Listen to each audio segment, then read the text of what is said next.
11ਵੀਂ ਜਮਾਤ ਵਿੱਚ ਪੜ੍ਹਦੇ ਸਾਰੇ ਹੀ ਵਿਦਿਆਰਥੀਆਂ ਦਾ ਅਤੇ ਮੇਰੇ ਅਧਿਆਪਕ ਸਾਥੀਆਂ ਦਾ ਇਸ ਕਲਾਸ ਵਿੱਚ ਬਹੁਤ-ਬਹੁਤ ਸਵਾਗਤ ਹੈ। ਟੌਪਿਕਸ ਦੀ ਲਗਾਤਾਰਤਾ ਨੂੰ ਕੰਟੀਨਿਊ ਕਰਦੇ ਹੋਏ ਅਸੀਂ ਆਪਣੇ ਚੈਪਟਰ ਨੰਬਰ 3 ਨੂੰ ਹੀ ਅੱਜ ਦੁਬਾਰਾ ਡਿਸਕਸ ਕਰਾਂਗੇ, ਜਿਸ ਵਿੱਚ ਅਸੀਂ ਚੈਪਟਰ ਨੰਬਰ 3 ਦੇ 4th ਸਬ ਪਾਰਟ ਬਾਰੇ ਡਿਸਕਸ ਕਰਾਂਗੇ। अर्लीयर ਅਸੀਂ ਪਹਿਲੇ 3 ਪਾਰਟਸ ਨੂੰ ਆਲਰੇਡੀ ਡਿਸਕਸ ਕਰ ਚੁੱਕੇ ਹਾਂ। अर्लीयर ਅਸੀਂ ਪਹਿਲੇ 3 ਪਾਰਟਸ ਨੂੰ ਆਲਰੇਡੀ ਡਿਸਕਸ ਕਰ ਚੁੱਕੇ ਹਾਂ and now we are going to discuss the 4th important sub part of chapter number 3, that is related to underground water। ਭੂਮੀਗਤ ਜਲ ਨਾਲ ਇਹ ਸਬ ਪਾਰਟ ਸੰਬੰਧ ਰੱਖਦਾ ਹੈ। So today our topic is underground water। ਇਸ ਵਿੱਚ ਅੱਜ ਅਸੀਂ ਕੀ ਕੁਝ ਪੜਾਂਗੇ ਤੇ ਸਮਝਾਂਗੇ। ਸਭ ਤੋਂ ਪਹਿਲਾਂ ਜਿਵੇਂ ਅਸੀਂ ਪਿਛਲੇ ਸਬ ਪਾਰਟਸ ਦੇ ਵਿੱਚ ਨਦੀ ਕੀ ਹੈ, ਹਿਮ ਨਦੀ ਕੀ ਹੈ ਔਰ ਉਸ ਤੋਂ ਬਾਅਦ ਪੌਣਾ ਕੀ ਹਨ, ਸਿਮਿਲਰਲੀ ਅੱਜ ਅਸੀਂ ਭੂਮੀਗਤ ਜਲ ਦੇ ਬਾਰੇ ਗੱਲ ਕਰਨੀ ਹੈ, ਅੰਡਰਗਰਾਊਂਡ ਵਾਟਰ ਦੇ ਬਾਰੇ ਗੱਲ ਕਰਨੀ ਹੈ। So first of all we will define what is underground water. ਉਸ ਤੋਂ ਬਾਅਦ ਭੂਮੀਗਤ ਜਲ ਦੇ ਸਰੋਤ ਮੁੱਖ ਤੌਰ ਤੇ ਜਿਹੜੇ ਆਪਣੇ ਸਿਲੇਬਸ ਦੇ ਵਿੱਚ ਹੈਗੇ ਨੇ ਉਹ ਬੇਟਾ 3 ਨੇ। ਨੰਬਰ 1 ਚਸ਼ਮੇ, ਖੂਹ ਤੇ ਜਲ ਮਗਨ ਵਾਲੀ ਚੱਟਾਨ। ਚਸ਼ਮਿਆਂ ਦੇ ਵਿੱਚ ਫਰਦਰ ਸਾਡੀਆਂ ਬਹੁਤ ਸਾਰੀਆਂ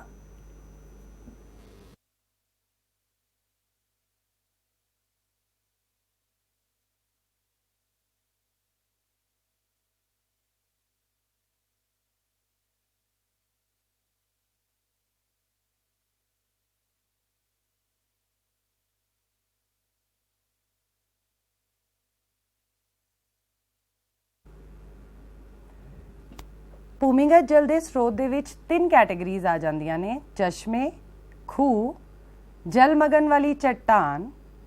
ਇਹ 3 ਇੰਪੋਰਟੈਂਟ ਮੇਨ ਕੈਟੇਗਰੀਜ਼ ਨੇ ਜਿਹੜੀਆਂ ਤੁਹਾਡੇ ਸਿਲੇਬਸ 'ਚ ਹੈਗੀਆਂ ਨੇ। ਚਸ਼ਮੇ ਦੇ ਵਿੱਚ ਅਸੀਂ ਫਰਦਰ ਕਈ ਕੈਟੇਗਰੀਜ਼, ਕਈ ਟਾਈਪਸ ਨੂੰ ਡਿਸਕਸ ਕਰਾਂਗੇ। ਦੈਨ ਅਸੀਂ ਇੰਪੋਰਟੈਂਟ ਜਿਹੜਾ ਪਾਰਟ ਹੈ ਦੈਟ ਇਜ਼ ਭੂਮੀਗਤ ਜਲ ਦੇ ਕਾਰਜ। ਇਹਨਾਂ ਬਾਰੇ ਪੜਾਂਗੇ, ਇਹ ਕਾਰਜ ਕਿਹੜੇ-ਕਿਹੜੇ ਹਨ ਅਤੇ ਇਹਨਾਂ ਦੁਆਰਾ ਨਿਰਮਿਤ ਥਲ ਰੂਪਾਂ ਬਾਰੇ ਵੀ ਡਿਟੇਲ ਦੇ ਵਿੱਚ ਚਾਨਣਾ ਪਾਵਾਂਗੇ। ਸੋ ਲੈਟਸ ਸਟਾਰਟ ਵਿਦ ਭੂਮੀਗਤ ਜਲ ਤੋਂ ਕੀ ਭਾਵ ਹੈ। ਅੰਡਰਗਰਾਊਂਡ ਵਾਟਰ ਹੁੰਦਾ ਕੀ ਹੈ? ਧਰਾਤਲ ਦਾ ਜਲ ਜਦੋਂ ਮੁਸਾਮਦਾਰ ਚੱਟਾਨਾਂ, ਮੁਸਾਮਦਾਰ ਤੋਂ ਭਾਵ ਬੱਚੇ ਪੋਰਸ ਚੱਟਾਨਾਂ ਤੋਂ ਹੈ, ਇਹਨਾਂ ਚੱਟਾਨਾਂ ਰਾਹੀਂ ਧਰਤੀ ਦੇ ਹੇਠਾਂ ਚਲਾ ਜਾਂਦਾ ਹੈ ਤਾਂ ਇਸ ਨੂੰ ਭੂਮੀਗਤ ਜਲ ਕਿਹਾ ਜਾਂਦਾ ਹੈ। ਭੂਮੀਗਤ ਜਲ ਦਾ ਦੂਸਰਾ ਨਾਮ ਜ਼ਮੀਨਦੋਜ਼ ਜਾਂ ਭੂਗਰਭ ਜਲ ਵੀ ਕਿਹਾ ਜਾ ਸਕਦਾ ਹੈ। So underground water is the water found under the ground in cracks and spaces in the soil। ਇਹਨੂੰ ਹੀ ਆਪਾਂ ਡਿਟੇਲ ਦੇ ਵਿੱਚ with the help of diagram ਸਮਝਣ ਦੀ ਕੋਸ਼ਿਸ਼ ਕਰਾਂਗੇ। ਅੰਡਰਗਰਾਊਂਡ ਵਾਟਰ ਬੇਟਾ ਜਿੰਨਾ ਵੀ ਵਾਟਰ ਸਾਡੀ ਧਰਤੀ ਦੀ ਸਤਹ ਤੇ, ਚਾਹੇ ਉਹ ਕੰਡੈਂਸੇਸ਼ਨ ਦੀ ਫਾਰਮ ਦੇ ਵਿੱਚ ਹੈ, ਚਾਹੇ ਉਹ ਪ੍ਰੈਸੀਪੀਟੇਸ਼ਨ ਦੀ ਫਾਰਮ ਦੇ ਵਿੱਚ ਹੈ। ਪ੍ਰੈਸੀਪੀਟੇਸ਼ਨ ਹੁੰਦਾ ਹੈ ਵਰਖਣ, ਕੰਡੈਂਸੇਸ਼ਨ ਹੁੰਦਾ ਹੈ ਸੰਘਨਨ, ਟਰਾਂਸਪੀਰੇਸ਼ਨ ਤੇ ਇਵੈਪੋਰੇਸ਼ਨ, ਵਾਸ਼ਪੀਕਰਨ। ਇਹਨਾਂ ਫਾਰਮਸ ਦੇ ਵਿੱਚ ਸਾਡਾ ਧਰਤੀ ਦੇ ਉੱਪਰ ਪਾਣੀ ਅਵੇਲੇਬਲ ਹੁੰਦਾ ਆ। ਇਹਨਾਂ ਤੋਂ ਇਲਾਵਾ ਜਾਂ ਫਿਰ ਅਸੀਂ ਇਹ ਕਹਿ ਸਕਦੇ ਰਿਵਰਸ ਦੇ ਰੂਪ 'ਚ ਵੀ ਅਵੇਲੇਬਲ ਹੁੰਦਾ ਹੈ। ਇਹਨਾਂ ਤੋਂ ਇਲਾਵਾ ਜਿਹੜਾ ਪਾਣੀ ਧਰਤੀ ਦੇ ਵਿੱਚ ਇਨਫਿਲਟਰੇਸ਼ਨ ਹੋ ਜਾਂਦਾ ਹੈ, ਇਨਫਿਲਟਰ ਹੋ ਜਾਂਦਾ ਹੈ, that is called underground water. So ਧਰਤੀ ਦੀ ਸਤਹ ਦਾ ਉਹ ਪਾਣੀ ਦਾ ਹਿੱਸਾ ਜਾਂ ਉਹ ਪਾਣੀ ਜਿਹੜਾ ਈਜ਼ੀਲੀ ਗਰਾਊਂਡ ਦੇ ਵਿੱਚ ਜਾਂ ਧਰਤੀ ਦੀ ਸਤਹ ਦੇ ਵਿੱਚ ਇਨਫਿਲਟਰ ਹੋ ਜਾਂਦਾ ਹੈ। ਇਨਫਿਲਟਰੇਸ਼ਨ ਕੀ ਹੁੰਦੀ ਹੈ? It is the downward entry of the water in the soil। Water moves quickly through the large pores of a sandy soil। जल्दी जल्दी चलता है अगर sandy soil होएगी, compared to slower movement through a clayey soil with small pores। clayey soil ਦੇ ਵਿੱਚ ਜਿਹੜਾ underground water ਹੈਗਾ ਉਹ ਹੌਲੀ ਹੌਲੀ ਚੱਲਦਾ ਹੈ ਕਿਉਂਕਿ ਉੱਥੇ pores ਜਿਹੜੇ ਨੇ ਉਹ ਮੁਸਾਮ ਜਿਹੜੇ ਨੇ pores ਨੇ ਉਹ ਜਿਹੜੇ ਉਹ ਛੋਟੇ ਹੁੰਦੇ ਨੇ। सो इनफिल्टरेशन दी तो सानू ये पता चलता आ soil the ability to allow the movement of water. ठीक है जी। नैक्सट अंडरग्राउंड वाटर ते एक्वीफर्स, इन्हां दोनों टर्म्स के बारे जानना बहुत जरूरी है सो दैट असी जिहड़े आने वाले साडे टॉपिक्स ने उन्हां दे विच असी इन्हां शब्दां दा बार बार इस्तेमाल करना है। सो अंडरग्राउंड वाटर तुहानूं समझ आ चुका है कि हुंदा की है। एक्वीफर्स की हुंदे ने? An aquifer is a body of rock और sediment that holds underground water. Aquifer की है? एक बॉडी हैगी है, एक सैडीमेंट हैगा आ या एक रॉक हैगा आ जिहदे अंदर अंडरग्राउंड वाटर नूं असीं होल्ड, जिहने अंडरग्राउंड वाटर नूं होल्ड कीता हुंदा है। Underground water is the word used to describe precipitation and that has infiltrated the soil beyond the surface and collected in an empty spaces underground। Aquifer की है? एक रॉक है या सैडीमेंट है या एक ऐसी बॉडी हैगी है ਜਿਹੜੀ अंडरग्राउंड वाटर ਨੂੰ होल्ड करके रखती है। और अंडरग्राउंड वाटर की हैगा आ? ओहो जिहा वरखन, ओहो जी प्रेसिपिटेशन ਜਿਹੜੀ कि इनफिल्टर हो चुकी है बीनीथ द सरफेस, मतलब बियॉन्ड द सरफेस और कलैक्ट हो चुकी है एक स्पेस दे विच, एक एम्प्टी स्पेस दे विच। एक्वीफर्स दो तरह के होंदे ने, कन्फाइंड एंड अनकन्फाइंड। हुण जिहड़े एक्वीफर ने जिन्हों असीं जल मगन चट्टाना भी कह दिंदे आ पंजाबी दे विच, इह साडे दो तरह दियां हुंदियां ने, एक कन्फाइंड ते एक अनकन्फाइंड। कन्फाइंड एक्वीफर किहड़ा हुंदा है? जिहड़ा बिलो द लैंड सरफेस दा हैगा आ but it is saturated with water most of the time, always, तकरीबन ज़्यादातर सैचुरेटेड रहिंदा आ वाटर दे नाल।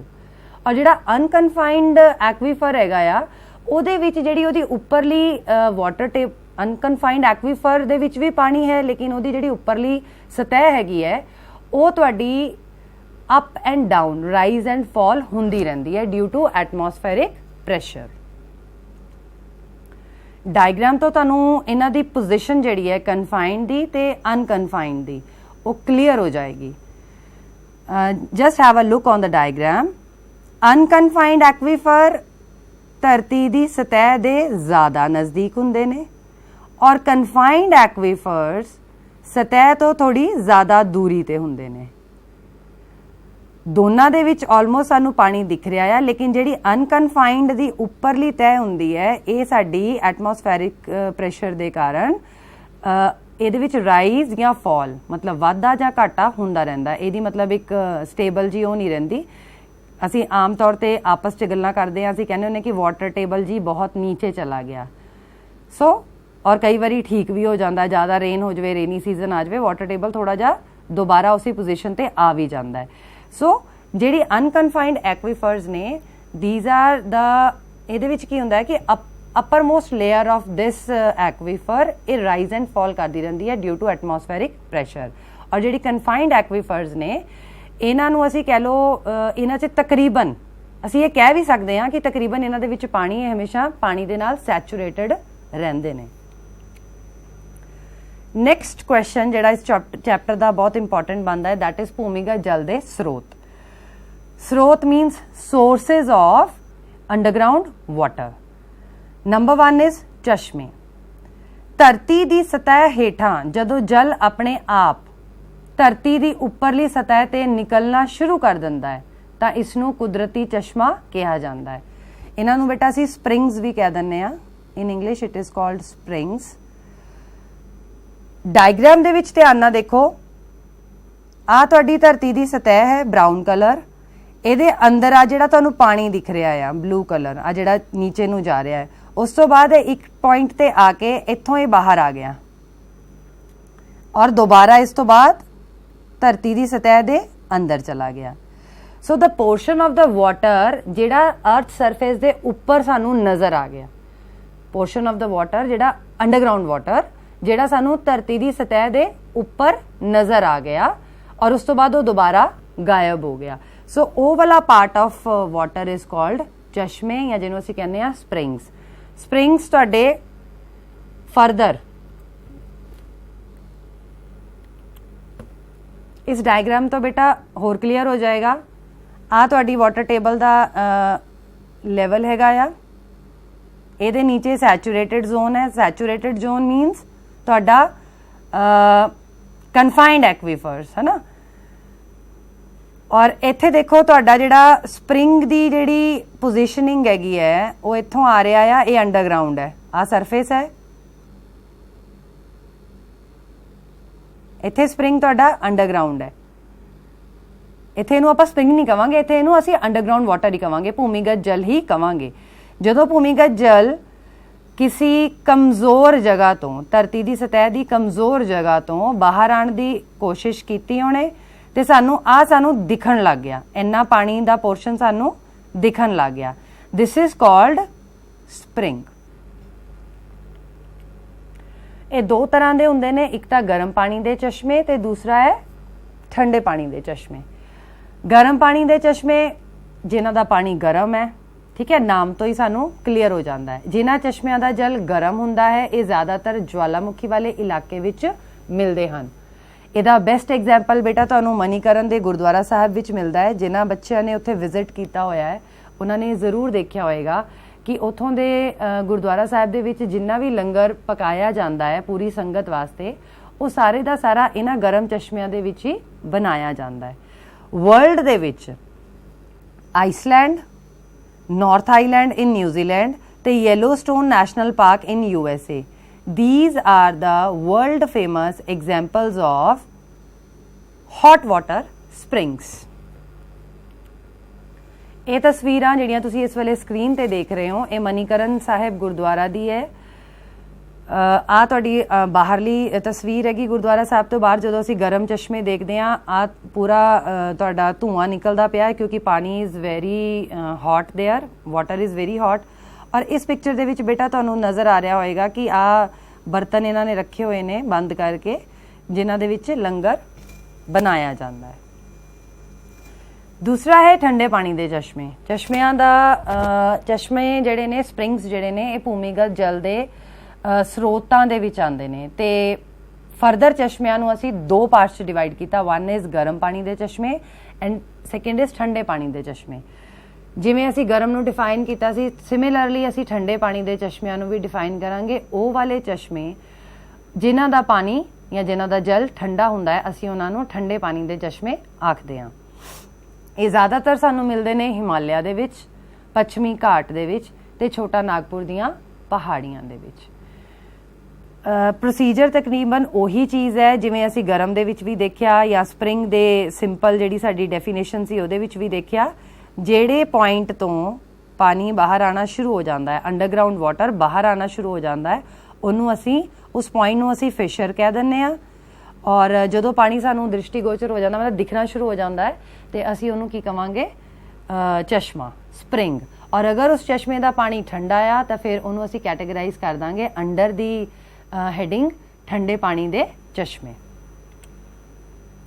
ਨੈਕਸਟ ਜਿਹੜੇ ਚਸ਼ਮਿਆਂ ਦੀ ਟਾਈਪ ਹੈ, ਸਪ੍ਰਿੰਗਸ ਦੀ ਟਾਈਪ ਹੈ, ਦੈਟ ਇਜ਼ ਮਿਨਰਲ ਸਪ੍ਰਿੰਗਸ, ਖਣਿਜ ਚਸ਼ਮੇ। ਅਜਿਹੇ ਚਸ਼ਮੇ ਜਿਨ੍ਹਾਂ ਦੇ ਅੰਦਰ ਕਈ ਤਰ੍ਹਾਂ ਦੇ ਖਣਿਜ ਅਤੇ ਲੂਣ ਮਿਲੇ ਹੋਏ ਹੁੰਦੇ ਹਨ ਉਹਨਾਂ ਨੂੰ ਅਸੀਂ ਖਣਿਜ ਚਸ਼ਮੇ ਕਹਿੰਦੇ ਹਾਂ। ਬੇਟਾ ਕਈ ਸਪ੍ਰਿੰਗਸ ਸਾਡੀ ਧਰਤੀ ਦੇ ਉੱਪਰ ਸਾਨੂੰ ਇਸ ਤਰ੍ਹਾਂ ਦੇ ਮਿਲਦੇ ਹਨ ਜਿਨ੍ਹਾਂ ਦੇ ਵਿੱਚ ਕਿੰਨੇ ਸਾਰੇ ਮਿਨਰਲਸ, ਘੁਲਨਸ਼ੀਲ ਕਹਿ ਲਓ, ਨਮਕ ਕਹਿ ਲਓ, ਗੰਧਕ ਕਹਿ ਲਓ, ਇਹੋ ਜਿਹੇ ਸਾਡੇ ਕੋਲ ਲੂਣ ਕਹਿ ਲਓ, ਮਿਨਰਲਸ ਮਿਲੇ ਹੁੰਦੇ ਨੇ ਜਿਹੜੇ ਕਿ ਕਾਫੀ ਸਾਰੀਆਂ ਸਕਿਨ ਡਿਜ਼ੀਜ਼ਸ ਵਾਸਤੇ ਵੀ ਅੱਛੇ ਮੰਨੇ ਜਾਂਦੇ ਨੇ। ਲੋਕ ਇਹਨਾਂ ਪਲੇਸਿਸ ਤੇ ਵਿਜ਼ਿਟ ਕਰਦੇ ਨੇ ਤੇ ਉੱਥੇ ਜਾ ਕੇ ਬਾਥ ਲੈਂਦੇ ਨੇ, ਉੱਥੇ ਇਸ਼ਨਾਨ ਕਰਦੇ ਨੇ ਤਾਂ ਕਿ ਉਹਨਾਂ ਰੋਗੀਆਂ ਨੂੰ ਬੜਾ ਫਾਇਦਾ ਹੁੰਦਾ ਹੈ ਜਿਨ੍ਹਾਂ ਨੂੰ ਸਕਿਨ ਦੀ ਪ੍ਰੋਬਲਮ ਹੁੰਦੀ ਹੈ। So in India we also have such kind of mineral springs. For example, Manikaran and Manali in Kullu, Sahasradhara in Dehradun and Tilisma in Rajasthan. ਇਹ ਤੁਹਾਡੇ ਇੰਡੀਆ ਦੇ ਫੇਮਸ ਮਿਨਰਲ ਸਪ੍ਰਿੰਗਸ ਹਨ।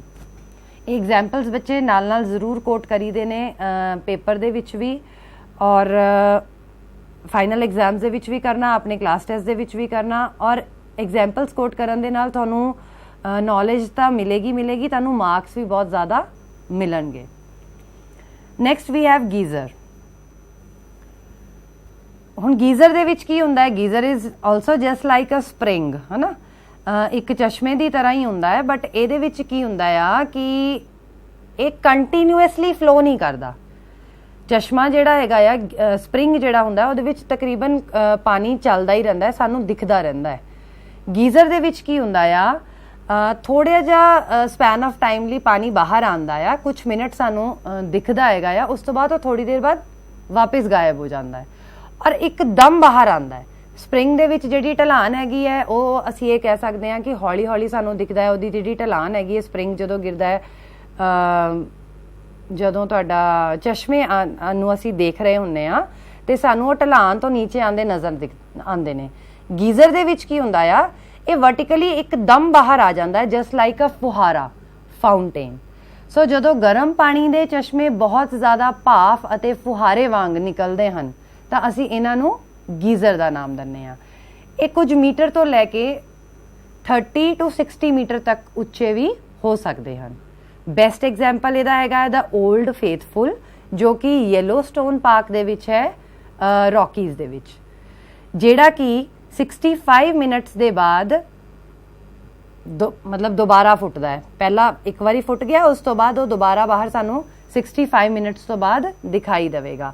ਔਰ ਕਿੰਨੀ ਦੇਰ ਤੱਕ ਦਿਖਾਈ ਦੇਵੇਗਾ, ਟਿਲ 4 ਮਿੰਟਸ, 4 ਮਿੰਟ ਤੱਕ ਉਹ ਐਕਟਿਵ ਰਹਿੰਦਾ ਹੈ। ਮਤਲਬ 4 ਮਿੰਟ ਤੱਕ ਤੁਹਾਨੂੰ ਪਾਣੀ ਬਾਹਰ ਨਜ਼ਰ ਆਉਂਦਾ ਰਹੇਗਾ ਔਰ ਉਸ ਤੋਂ ਬਾਅਦ ਫਿਰ ਇਹ ਪਾਣੀ ਵਾਪਿਸ ਚਲਾ ਜਾਏਗਾ ਔਰ ਵਾਪਿਸ ਦੁਬਾਰਾ ਸਾਨੂੰ ਦਿਖੇਗਾ ਆਫਟਰ 65 ਮਿੰਟਸ।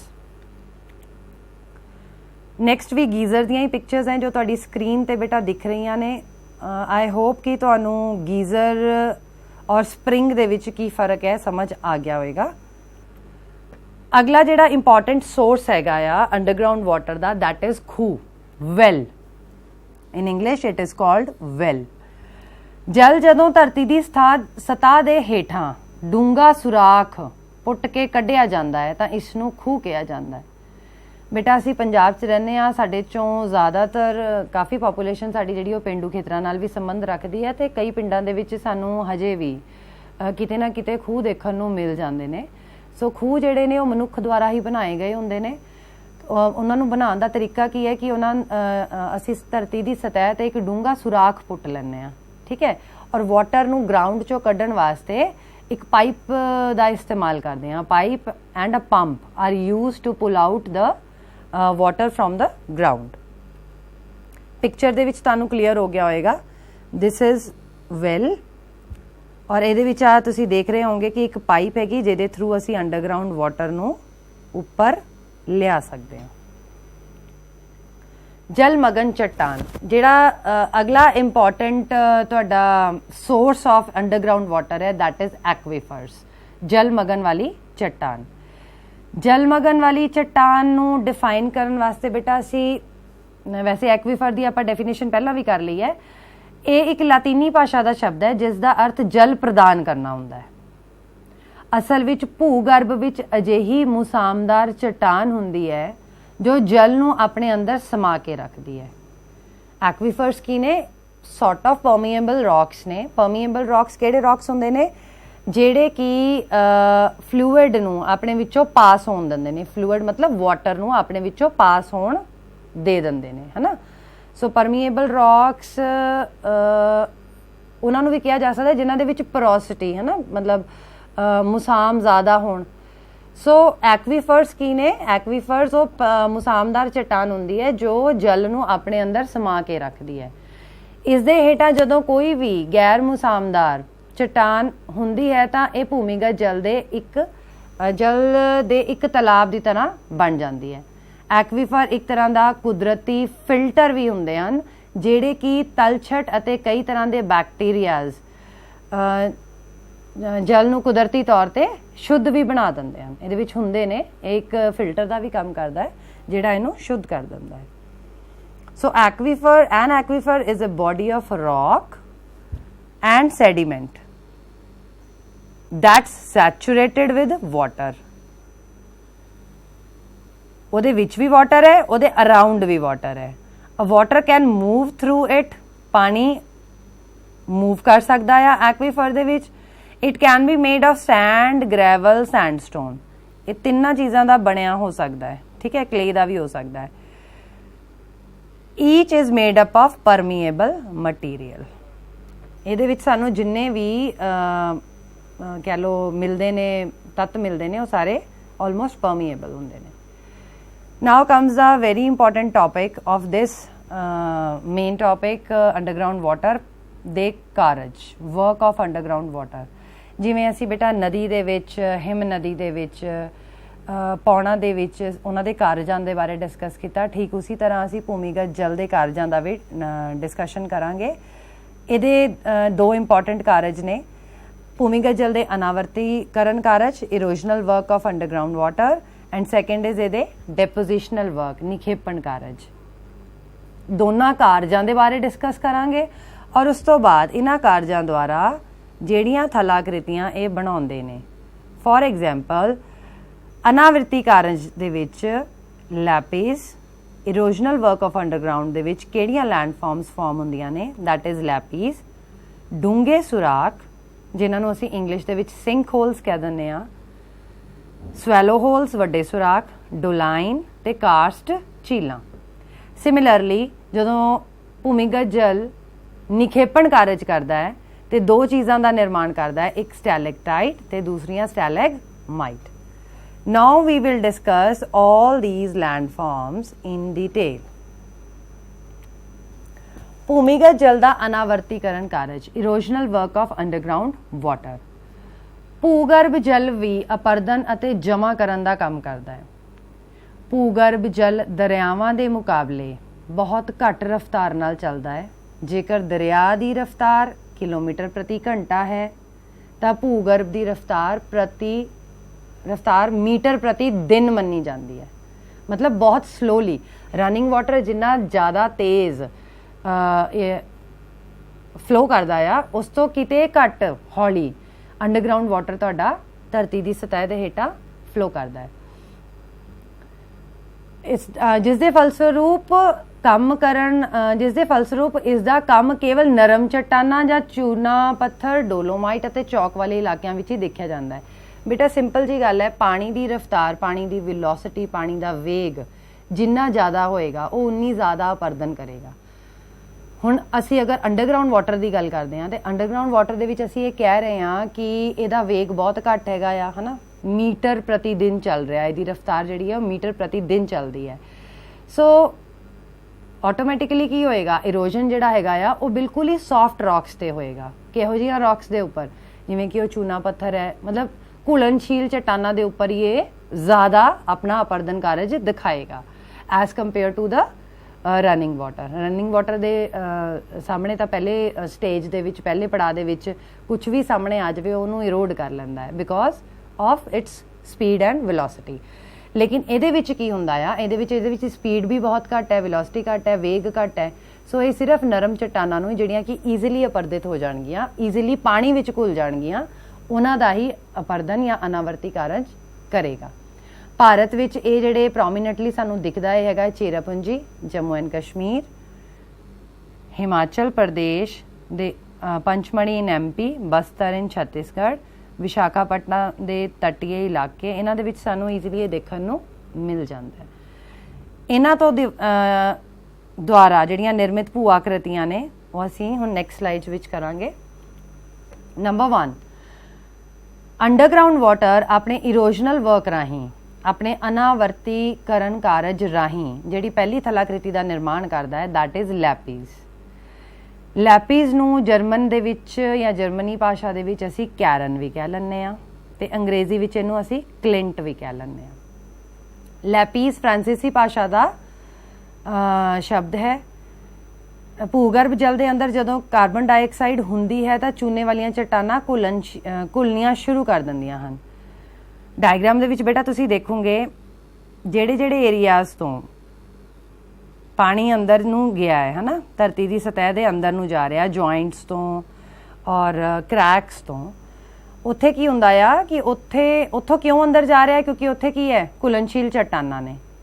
ਇਹਨਾਂ ਏਰੀਆ ਦੇ ਵਿੱਚ ਘੁਲਣਸ਼ੀਲ ਚਟਾਨਾਂ ਸੀਗੀਆਂ, ਇਸ ਕਰਕੇ ਪਾਣੀ ਨੇ ਇਹਨਾਂ ਨੂੰ ਖੋਰ ਦਿੱਤਾ ਔਰ ਅੰਦਰ ਚਲੀਆਂ ਗਈਆਂ। ਸੋ ਇਹ ਜਿਹੜੇ ਕ੍ਰੈਕਸ ਡਿਵੈਲਪ ਹੋ ਜਾਂਦੇ ਨੇ, थोड़े जे क्रैक जो वड्डे हो जाते हैं, थोड़े जे चौड़े हो जाते हैं, तो असीं इन्हां नूं लैपिस कह दिंदे हां। इस डायग्राम तो तुहानूं बिल्कुल क्लीयर हो जाएगा।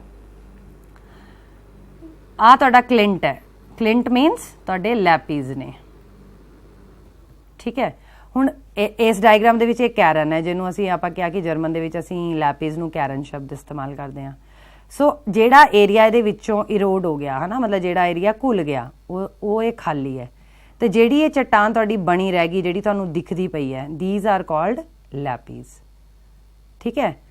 धरती की सतह तो जदों पानी भूमिगत होण लगदा है तां जिहड़े जॉइंट्स तो जिहड़े क्रैक्स तो ये भूमिगत हो रहा हुंदा आ, उन्हां क्रैक्स नूं जदों ये थोड़ा जिहा बड़ा कर दिंदा है ना, थोड़ा जिहा बड़ा, इधरले डायग्राम च देखो इदां थोड़ा जिहा चौड़ा कर दिंदा आ, तां फिर असीं इहनूं की कह दिंदे आ, लैपिस। डूंगे सुराख, डूंगे सुराख दे विच की हुंदा है बेटा, लैपिस जदों एक फनल की तरह डूंगी हो जाती है। मैं पिछले डायग्राम ते बेटा दोबारा जा रही हाँ, look at this diagram again. इत्थे ये डूंगा तो हो गया, लेकिन ये एक फनल नहीं बनया, चौड़ा नहीं होया नीचों, राइट। हुण अगले डायग्राम च देखो, आ तुहाडे लैपिस सीगे, जदों लैपिस फनल शेप्ड हो गया, नीचे जाके फनल शेप्ड हो गया, फनल की तरह हो गया, तो असीं इहनूं की कहांगे, डूंगे सुराख। In English it is called sink holes. मेरा ख्याल है तुहानूं समझ आ गया होगा कि लैपिस और सिंक होल दे विच फर्क की हैगा। हुण इन्हां दी जिहड़ी डूंघाई हैगी है, वो कुछ मीटरां तो लैके कुछ सेंटीमीटरां तक भी हो सकती है, छोटे भी हो सकते हैं, सेंटीमीटर्स भी हो सकते हैं, तो मीटरां विच भी जिहड़ी इन्हां दी डूंघाई है वो हो सकती है। Another diagram of sink hole, ये तुहानूं उपरों एरियल व्यू दिखाया गया कि इस तरह का हुंदा है। भूमिगत आ तुहाडे जॉइंट्स आ गए, क्रैक्स आ गए, भूमिगत जल इन्हां दे विच जा रहा है सिंक होल्स दे विच, है ना। इत्थों क्यों जा रहा, इत्थे क्यों खड्डा पै गया, क्योंकि इत्थे की सी, नरम चट्टाना सी, इहो जिहियां चट्टाना सी जिहड़ियां कि घुलनशील सीगियां, ठीक है।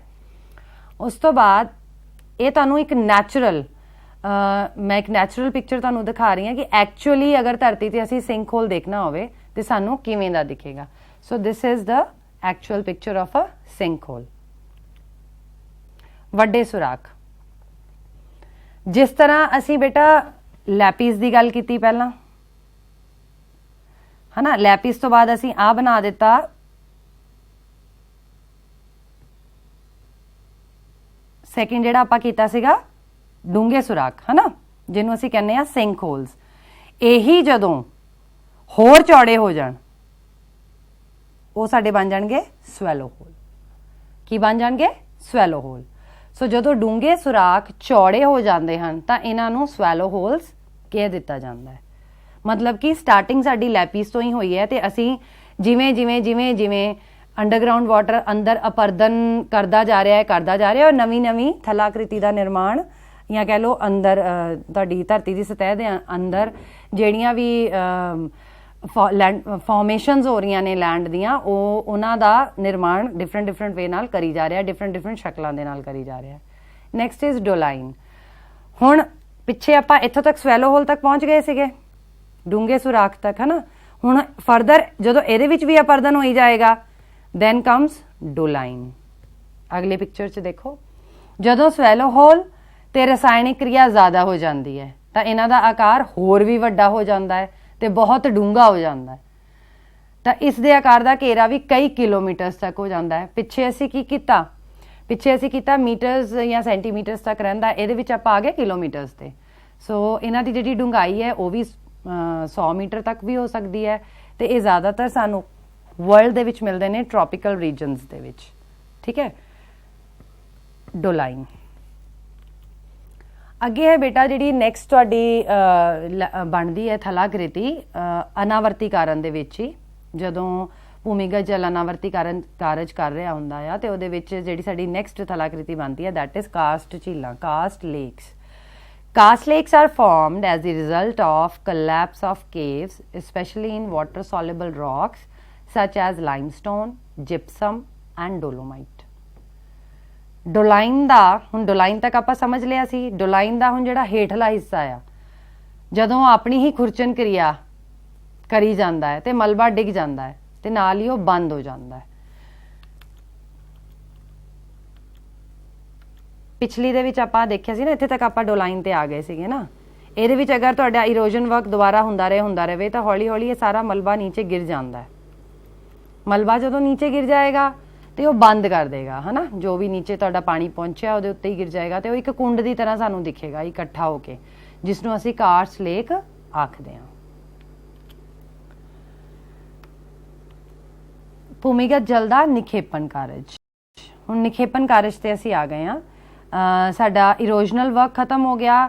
ਹੁਣ ਜਿਹੜਾ ਨੈਕਸਟ ਭੂਮੀਗਤ ਜਲ ਨੇ ਆਪਣਾ ਇੰਪੋਰਟੈਂਟ ਕਾਰਜ ਕਰਨਾ ਹੈ, ਦੈਟ ਇਜ਼ ਨਿਖੇਪਨ ਕਾਰਜ। ਭੂਗਰਭ ਜਲ ਚੱਟਾਨਾਂ ਨੂੰ ਘੋਲਦਾ ਹੈ, ਪਰ ਜਦੋਂ ਜਲ ਵਿੱਚ ਘੁਲੀਆਂ ਹੋਈਆਂ ਜਿਹੜੀਆਂ ਚੱਟਾਨਾਂ ਹੈ ਇਹ ਕਿਸੇ ਇਲਾਕੇ ਵਿੱਚ ਜਾਂ ਕਿਸੇ ਜਗ੍ਹਾ ਤੇ ਆਪਾਂ ਢੇਰੀ ਹੋ ਜਾਂਦੀਆਂ ਨੇ ਤਾਂ ਇਹਨਾਂ ਦੁਆਰਾ ਵੀ ਕਈ ਭੂ ਆਕ੍ਰਿਤੀਆਂ ਹੋਂਦ ਵਿੱਚ ਆਉਂਦੀਆਂ ਨੇ। ਸੋ ਇਹੀ ਜਿਹੜੀਆਂ ਭੂ ਆਕ੍ਰਿਤੀਆਂ ਨੇ ਇਹ ਨਿਖੇਪਨ ਕਾਰਜ ਦੇ ਦੁਆਰਾ ਜਿਹੜੀਆਂ ਬਣਦੀਆਂ ਨੇ, ਅਸੀਂ ਉਹਨਾਂ ਨੂੰ ਹੁਣ ਡਿਸਕਸ ਕਰਨ ਜਾ ਰਹੇ ਹਾਂ। That is stalactite and stalagmite. ਬੇਟਾ ਇਹ ਬੜਾ ਹੀ ਇੰਪੋਰਟੈਂਟ ਕੁਐਸਚਨ ਹੈ ਫॉर 4 ਮਾਰਕਸ। ਔਰ as a whole underground water ਦਾ ਜਿਹੜਾ ਵਰਕ ਹੈਗਾ ਆ, ਜਿਹੜਾ ਭੂਮੀਗਤ ਜਲ ਦੇ ਕਾਰਜ ਹੈਗੇ ਨੇ, ਐਜ਼ ਅ ਹੋਲ 6 ਮਾਰਕਸ ਲਈ ਇੰਪੋਰਟੈਂਟ ਤਾਂ ਹੈਗਾ ਹੀ ਹੈ। ਬਟ ਕੱਲਾ stalactite and stalagmite it is very important for 4 marks also. So ਚੂਨੇ ਵਾਲੀਆਂ ਥਾਵਾਂ ਤੇ ਜਿੱਥੇ ਗੁਫਾਵਾਂ ਬਣਦੀਆਂ ਹਨ ਅਤੇ ਜਦੋਂ ਚੂਨੇ ਦੇ ਘੋਲ ਵਾਲਾ ਜਲ ਇਹਨਾਂ ਤੋਂ ਥੱਲੇ ਵੱਲ ਨੂੰ ਟਪਕਦਾ ਹੈ ਤਾਂ ਜਲ ਦੇ ਤੁਪਕੇ ਛੱਤ ਨਾਲ ਲਟਕਦੇ ਰਹਿੰਦੇ ਨੇ। ਜਦੋਂ ਵਾਟਰ ਅੰਡਰਗਰਾਊਂਡ ਪਹੁੰਚਦਾ ਹੈ ਨਾ, ਜਦੋਂ ਨੀਚੇ ਜਾ ਰਿਹਾ ਹੁੰਦਾ ਹੈ ਤੇ ਚੂਨਾ ਪੱਥਰ ਨੂੰ ਜਦੋਂ ਘੋਲ ਦਿੰਦਾ ਹੈ ਹਨਾ, ਘੋਲਣ ਤੋਂ ਬਾਅਦ ਜਦੋਂ ਨੀਚੇ ਟਪਕ ਰਿਹਾ ਹੁੰਦਾ ਹੈ ਕੇਵ ਦੇ ਵਿੱਚ, ਠੀਕ ਹੈ, ਤੇ ਜਦੋਂ ਨੀਚੇ ਟਪਕ ਰਿਹਾ ਹੁੰਦਾ ਆ ਤੇ ਕੀ ਹੁੰਦਾ ਹੈ ਕਿ ਵਾਸ਼ਪੀਕਰਨ ਦੀ ਕਿਰਿਆ ਤੋਂ ਬਾਅਦ ਜਲ ਭਾਫ ਬਣ ਕੇ ਉੱਡ ਜਾਂਦਾ ਹੈ, ਭਾਫ ਬਣ ਕੇ ਉੱਡ ਜਾਂਦਾ ਹੈ। ਤੇ ਜਿਹੜਾ ਇੱਥੇ ਤੁਹਾਡਾ ਚੂਨਾ ਉਹ ਪਿਆ ਰਹਿੰਦਾ ਆ, ਡੈਪੋਜੀਸ਼ਨ ਪਈ ਰਹਿੰਦੀ ਹੈ ਨਾ, ਉਹਨੂੰ ਅਸੀਂ ਕਹਿੰਦੇ ਆ ਸਟੈਲੈਕਟਾਈਟ। ਇਸ ਦੀ ਛੱਤ ਦੇ ਨੇੜੇ ਮੋਟਾਈ ਜ਼ਿਆਦਾ ਹੁੰਦੀ ਹੈ, ਇੱਥੇ ਮੋਟਾ ਜ਼ਿਆਦਾ ਹੋਏਗਾ, ਨੀਚੋਂ ਘੱਟ ਹੋਏਗਾ। ਜਲ ਦੇ ਟਪਕਦੇ ਹੋਏ ਤੁਪਕੇ ਜਦੋਂ ਹੇਠਾਂ ਧਰਤੀ ਤੇ ਡਿੱਗ ਜਾਂਦੇ ਹਨ ਤਾਂ ਇਹਨਾਂ ਵਿੱਚ ਵੀ ਜਲ ਜਦੋਂ ਭਾਫ ਬਣ ਕੇ ਉੱਡ ਜਾਂਦਾ ਹੈ ਤਾਂ ਜੰਮਿਆ ਹੋਇਆ ਚੂਨਾ ਸਟੈਲੈਗਮਾਈਟ ਕਹਾਂਦਾ ਹੈ। ਤੁਹਾਨੂੰ ਅੱਗੇ ਡਾਇਗਰਾਮ ਤੋਂ ਕਲੀਅਰ ਹੋ ਜਾਏਗਾ। ਇਹ ਬੇਟਾ ਤੁਹਾਡੀ ਆ ਤਾਂ ਤੁਹਾਡਾ ਉੱਪਰ ਸਤਹ ਆ ਗਈ ਨਾ, ਸਰਫੇਸ ਆ ਗਿਆ। ਇਹ ਹੁਣ ਅਸੀਂ ਅੰਡਰਗਰਾਊਂਡ ਬੈਠੇ ਹਾਂ, ਠੀਕ ਹੈ। ਇਹ ਗੁਫਾ ਬਣੀ ਹੋਈ ਹੈ ਤੁਹਾਡੀ ਧਰਤੀ ਦੀ ਸਤਹ ਦੇ ਹੇਠਾਂ ਦਾ ਸੀਨ ਹੈ ਇਹ, ਠੀਕ ਹੈ। ਸੋ ਜਿਹੜੇ ਤੁਹਾਨੂੰ ਲਟਕਦੇ ਨਜ਼ਰ ਆ ਰਹੇ ਨੇ, ਥੀਸ ਆਰ ਕਾਲਡ ਸਟੈਲੈਕਟਾਈਟ। ਸਟੈਲੈਕਟਾਈਟ। ਜਦੋਂ ਪਾਣੀ ਦੀਆਂ ਬੂੰਦਾਂ ਇਹਦੇ ਵਿੱਚੋਂ ਇੱਥੇ ਟਪਕਣੀਆਂ ਸ਼ੁਰੂ ਹੋ ਜਾਣਗੀਆਂ, ਠੀਕ ਹੈ, ਔਰ ਇੱਥੋਂ ਭਾਫ ਬਣ ਕੇ ਉੱਡ ਜਾਣਗੀਆਂ। ਉੜਨ ਤੋਂ ਬਾਅਦ ਇੱਥੇ ਜਿਹੜਾ ਚੂਨਾ ਬਚਿਆ ਰਹਿ ਜਾਏਗਾ ਹਨਾ, ਦਿਸ ਇਜ਼ ਕਾਲਡ ਸਟੈਲੈਕਟਾਈਟ। ਔਰ ਨੀਚੇ ਜਿਹੜਾ ਆਏਗਾ ਦਿਸ ਇਜ਼ ਕਾਲਡ ਸਟੈਲੈਗਮਾਈਟ। ਜਦੋਂ ਸਟੈਲੈਕਟਾਈਟ ਔਰ ਸਟੈਲੈਗਮਾਈਟ ਅਗਰ ਆਪਸ ਵਿੱਚ ਜੁੜ ਜਾਂਦੇ ਨੇ ਜਸਟ ਲਾਈਕ ਦਿਸ, ਤੇ ਇਹ ਸਾਡਾ ਬਣ ਜਾਂਦਾ ਹੈ ਕਾਲਮ, ਜਾਂ ਜਿਹਨੂੰ ਅਸੀਂ ਕਹਿੰਦੇ ਆ ਪਿਲਰ, ਠੀਕ ਹੈ। ਇਸ ਡਾਇਗਰਾਮ ਦੇ ਵਿੱਚ, ਇਸ ਸਲਾਈਡ ਦੇ ਵਿੱਚ ਪੂਰੇ ਦਾ ਪੂਰਾ ਚੈਪਟਰ ਸਮਾਇਆ ਹੋਇਆ ਹੈ। ਆ ਸਾਡਾ ਧਰਤੀ ਦੀ ਉੱਪਰਲੀ ਸਤਹ ਹੈ, ਠੀਕ ਹੈ ਬੇਟਾ। ਅਸੀਂ ਅੰਡਰਗਰਾਊਂਡ ਵਾਟਰ ਦੀ ਗੱਲ ਕੀਤੀ ਹੈ ਅੱਜ। ਸੋ ਅੰਡਰਗਰਾਊਂਡ ਮੀਨਸ ਅਸੀਂ ਗਰਾਊਂਡ ਦੇ ਨੀਚੇ ਵੱਲ ਨੂੰ ਦੇਖਣਾ ਹੈ, ਠੀਕ ਹੈ, ਗਰਾਊਂਡ ਦੇ ਨੀਚੇ ਵੱਲ ਨੂੰ। ਸੋ ਜਿਹੜਾ ਪਾਣੀ ਇਹਨਾਂ ਜੁਆਇੰਟਸ ਰਾਹੀਂ ਆ ਲਾਈਨਸ ਜਿਹੜੀਆਂ ਨੇ ਸਾਰੇ ਜੁਆਇੰਟਸ ਨੇ, ਇਹਨਾਂ ਜੁਆਇੰਟਸ ਰਾਹੀਂ ਇੱਥੇ ਪਹੁੰਚ ਗਿਆ ਹਨਾ, ਇਹ ਬਣ ਗਈ ਤੁਹਾਡੀ ਅੰਡਰਗਰਾਊਂਡ ਲੇਕ। ਇਹ ਸਾਰਾ ਜਿਹੜੇ ਜੁਆਇੰਟਸ ਨੇ ਇਟ ਇਜ਼ ਕੰਪੋਜ਼ਡ ਆਫ ਲਾਈਮਸਟੋਨ ਹਨਾ। ਹੋਰ ਰੌਕਸ ਵੀ ਹੋਣਗੇ ਬਟ ਜਿਹੜਾ ਪਾਣੀ ਅੰਦਰ ਸਿਮੇਗਾ ਜਾਂ ਅੰਦਰ ਨੂੰ ਆਏਗਾ ਉਹ ਉਹਨਾਂ ਚਟਾਨਾਂ ਨੂੰ ਹੀ ਖੋਰੇਗਾ ਜਿਨ੍ਹਾਂ ਦੇ ਵਿੱਚ ਜ਼ਿਆਦਾ ਤੋਂ ਜ਼ਿਆਦਾ ਕੀ ਹੋਏਗਾ, ਲਾਈਮਸਟੋਨ ਹੋਏਗਾ, ਚੂਨਾ ਪੱਥਰ ਹੋਏਗਾ, ਠੀਕ ਹੈ। ਜਿੱਥੋਂ ਜਾ ਕੇ ਜਦੋਂ ਤੁਹਾਡੀ ਕੇਵ ਬਣ ਗਈ, ਗੁਫਾ, ਠੀਕ ਹੈ, ਇੰਨਾ ਏਰੀਆ ਤੁਹਾਡਾ ਖਤਮ ਹੋ ਚੁੱਕਾ ਹੈ, ਮਤਲਬ ਇੰਨਾ ਏਰੀਆ ਦੇ ਵਿੱਚ ਅਪਰਦਨ ਆਪਣਾ ਕਾਰਜ ਕਰ ਚੁੱਕਾ ਆ, ਕਿਉਂਕਿ ਇੱਥੇ ਕੀ ਸੀਗੇ ਨੇ, ਸੌਫਟ ਰੌਕ ਸੀਗੇ ਨੇ ਤੁਹਾਡੇ, ਸੌਫਟ ਰੌਕ ਕਹਿ ਲਓ ਜਾਂ ਇਹੋ ਜਿਹੇ ਕਹਿ ਲਓ ਜਿਹੜੇ ਘੁਲਣਸ਼ੀਲ ਸੀਗੇ। ਜਿਹੜੀਆਂ ਚੀਜ਼ਾਂ ਉੱਪਰ ਤੋਂ ਆ ਰਹੀਆਂ ਨੇ ਇਹ ਹੋ ਗਈਆਂ ਸਟੈਲੈਗਮਾਈਟ, ਜਿਹੜੀਆਂ ਚੀਜ਼ਾਂ ਨੀਚੇ ਤੋਂ ਆ ਰਹੀਆਂ ਨੇ ਥੀਸ ਆਰ ਕਾਲਡ ਸਟੈਲੈਕਟਾਈਟ, ਠੀਕ ਹੈ। लास्ट समरी स्लाइड जिहड़ी हैगी है साडी, इहनूं बेटा ध्यान नाल देखना है। जो चीज़ पिछली स्लाइड च अगर तुहानूं नहीं क्लीयर हुई इस विच, वो तुहानूं इहदे विच बिल्कुल क्लीयर हो जाएगी। इस डायग्राम नूं पहलां देखो, आ तुहाडे ट्री दीयां रूट्स दिखा रहा है, यानी कि इत्थे साडा सरफेस है, ठीक है। जेड़ा पानी ग्राउंड दे अंदर चला गया, ठीक है, ये की सीगा? Rain water. की सीगा? Rain water. नंबर 2 ते की हैगा आ? फिशर्स ने। फिशर की हुंदे ने? जॉइंट्स और क्रैक। जदों धरती की सतह के नीचे चला गया पानी तो जॉइंट्स और क्रैक्स के राही इदां इदां फैलदा है, ठीक है। जॉइंट्स एंड क्रैक्स राही क्यों फैलेगा? क्योंकि पानी नूं उत्थे सॉफ्ट रॉक या लाइमस्टोन या चूना पत्थर या इहो जिहियां घुलनशील चट्टानां मिल गईयां जिथों कि पानी ने उन्हां नूं घोल दिता ते अपना राह बना लिया। उस तो बाद सिंक होल आ रहे तुहाडे। धरती दी जदों पानी अंडरग्राउंड हो रहा हुंदा है ना, तो कई बारी टोए वगैरह भी बना दिंदा है ना, जिन्होंने असीं कहने आ सिंक होल, पंजाबी च असीं जिन्होंने कहंदे सी डूंगे सुराख, ठीक है। नंबर 4 ते आ गया लाइमस्टोन। हुण ग्राउंड दे नीचे, दिस इज योर ग्राउंड आ, उपरली सतह आ, इहदे नीचे जिन्ना एरिया तुहाडा 4 नंबर ते है, ये सारा लाइमस्टोन सीगा, ठीक है। आ एरिया घुल गया, आ बन गई तुहाडी गुफा, ठीक है। और स्प्रिंग हो गए कि अगर पानी लैंड तो दोबारा सानू किते दिखण लग गया, वो बन गए साडे स्प्रिंग। स्प्रिंग की हुंदे ने तुहाडे?